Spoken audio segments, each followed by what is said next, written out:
Governor Sanwo-Olu, I'm telling you to release our brother. Governor Sanwo-Olu, release our brother for us. This man is an innocent man.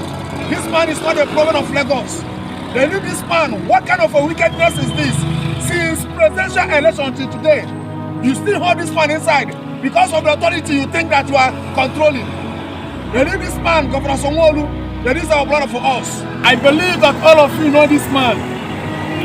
During the presidential election in Nigeria, where some Yorubas are maltreating Igbo, persecuting them because of Igbos in Lagos want to vote for Peter Obi, and this man stood up, said that he will call the IPOB people to protect Igbo's business in Lagos.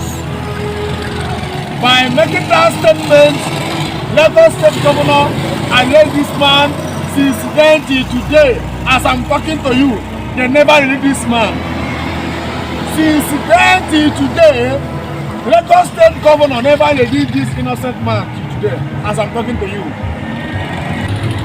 And I want to use this opportunity to call all the Igbos in Lagos. They should stand up for our brother, because this man stood up for you people. And now this man is inside. All of you forget the man. So you people should rise up to make sure that this man come out in this prison, but this man is innocent man. This man is innocent man.